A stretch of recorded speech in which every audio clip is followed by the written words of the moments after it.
It has been a dismal season for the UConn men's basketball team. Last year's national champs will likely not make the postseason play. Hall of Fame coach Jim Calhoun is ailing, and there's an NCAA ban on postseason play next year. Joining me here, Dom Amore, Hartford Courant UConn beat writer, and this year's Connecticut Sports Writer of the Year. Congratulations for that, well earned. Thank you for bringing that up. Yeah, absolutely. Well, you'll bring us some juice here tonight on this segment. So listen. A tsunami of bad things for this team, right? First of all, what's happened to this team? National championship, and they will likely not get into postseason play. What's happened here? Well, actually, they still might get into postseason play, believe it or not.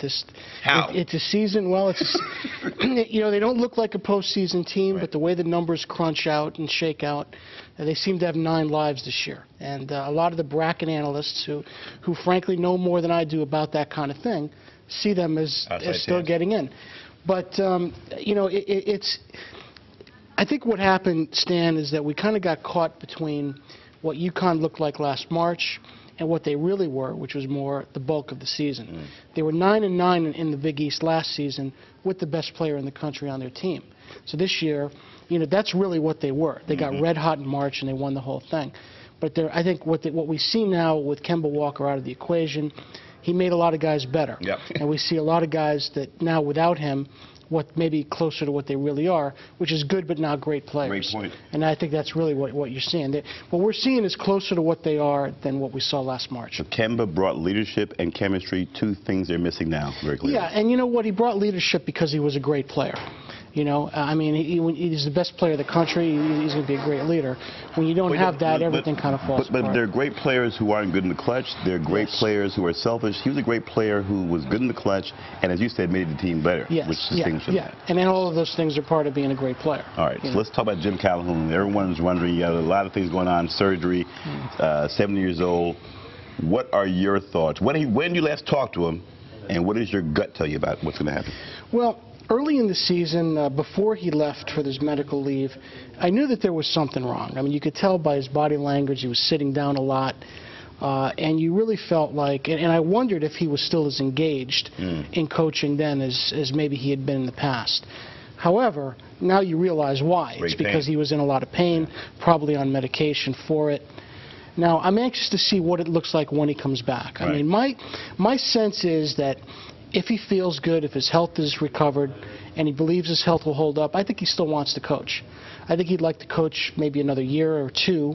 I think he'd like to get all the things that are kind of hanging over the program gone, and B, I think he'd like to get that facility built, you know, while he's still coaching. That could be 3 years. It could be. The problem here is like having an aging fighter, right? Yes. When do you stop? Because there's always a storyline to stay, right? Yes. You win a national championship, you got to stay to repeat, right? And NCAA violations, you got to hang in there and hang tough through it. And there are those who believe that that's exactly what's in play. That when they win, he's going to want to win it again, and when they lose, he's going to want to win it. Right. You know, so the decision should not be based on anything other than his health. He needs to be honest with himself about how he feels. The people around him need to be honest with him about what they see. Right. And that's what it should be based on, because the one thing I believe about great coaches, great players, great careers, you don't really remember how it ends. You know, nobody remembers that Vince Lombardi coached the Redskins in his last year. You know, when Bill Parcells is gone, no one's going to remember that he ever even coached the Cowboys. Right. You know, nobody remembers Johnny Unitas playing for the Chargers. And when Jim Calhoun, you know, 20 years from now, they're going to remember 3 championships. And a lot of these other things, as big a deal as they seem like now, are going to fade. So he doesn't really have anything to fix or finish, and he should base it completely on how he feels.